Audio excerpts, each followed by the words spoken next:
ሰላም ጤና ይስጥልን ክቡራን የዩቲዩብ ቤተሰቦች፣ የሰዓቱን አጫጭር መረጃዎች እየቀርብ ያለው እስከ ፍጻሜው አብራችሁን ቆዩ።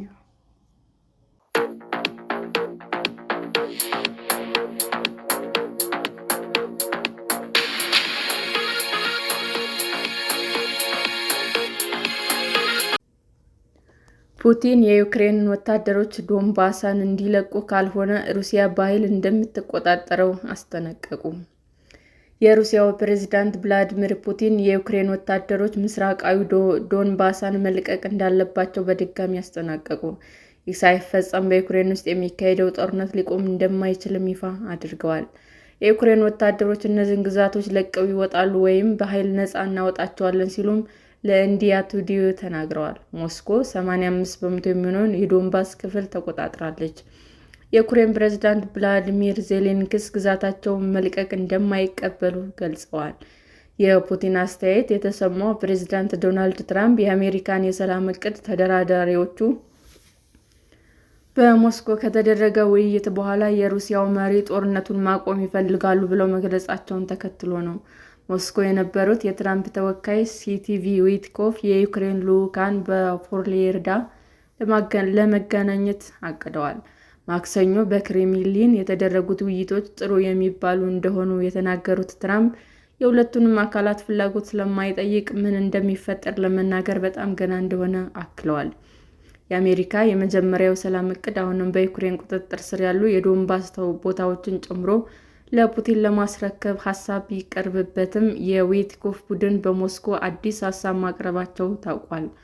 ፑቲን በዴልሂ ከሚያደርጉት ይፋዊ ጉብኝት በፊት ከኢንዲያ ቱዴይ ጋር በነበራቸው ቃለ ምልልስ ላይ በዊትኮፍ እና በጃሬድ ኩሽነር የቀረበውን አዲሱን ዕቅድ እንዳላዩ ተናግረዋል።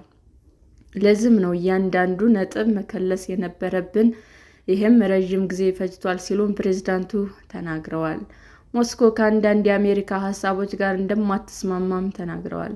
አንዳንድ ጊዜ ስለዚህ ጉዳይ መወያየት እንችላለን ብንልም ግን ላንስማማበት እንችላለን ሲሉ ፑቲን ተናግረዋል።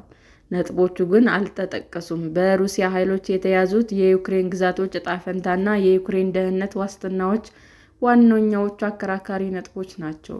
የፑቲን ከፍተኛ የውጭ ጉዳይ አማካሪና ቁልፍ ተደራዳሪው ዩሪ ኡሻኮቭ ቀደም ሲል ከውይይቱ በኋላ እንደተናገሩት ጦርነቱን ለማስቆም ምንም አይነት የሀሳብ ለውጥ እንዳላደረጉ ተናግረዋል። ኡሻኮቭ አክለውም ሞስኮ በቅርቡ በጦር ሜዳ ላይ ባሳየቻቸው ስኬቶች ምክንያት የሩሲያ የመደራደር አቅም ተጠናክሯል ብለዋል። ሩሲያ ማንኛውንም የተኩስ አቁም ስምምነት በተደጋጋሚ አቋርጣ ተጨማሪ የዩክሬን ግዛት ለመያዝ ትፈልጋለች ስትልም ዩክሬን ትከሳለች። የዩክሬን የውጭ ጉዳይ ሚኒስትር አንድሪ ሲቢያ የዓለምን ጊዜ እያባከኑ ነው ሲሉም ፑቲንን በመውቀስ ለክሬምሊን ሀሳቦች ምላሽ ሰጥተዋል።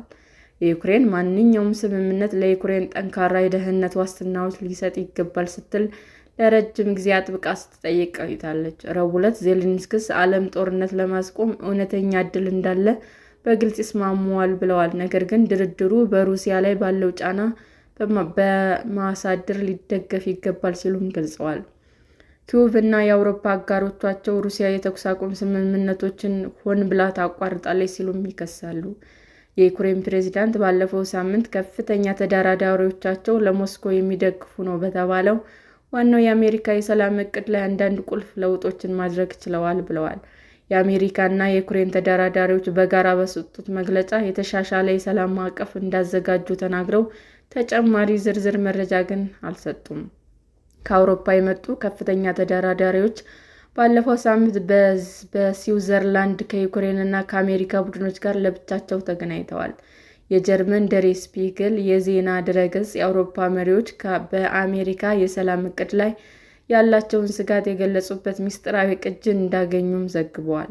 አሜሪካ በደህንነት ዋስትናዎች ላይ ግልጽነት ሳይኖር የዩክሬን ግዛቶች አሳልፋ ልትሰጥ ትችላለች ሲሉም የፈረንሳይ ፕሬዝዳንት ኢማኑኤል ማክሮን ሰኞ ዕለት በተደረገው ስብሰባ ላይ መናገራቸው የእንግሊዝኛ ቅጂ ያመለክታል። የጀርመኑ ቻንስለር ፍሬድሪክ ሜርዝ በበኩላቸው ዜሌንስኪ በሚቀጥሉት ቀናት ውስጥ በጣም ጥንቃቄ ማድረግ እንዳለባቸው ማስጠንቀቃቸውም ተጠቅሷል። ከእርስዎም ሆነ ከእኛ ጋር የተጫወቱ ነው ሲሉ ሜርዝ መናገራቸው ተዘግቧል።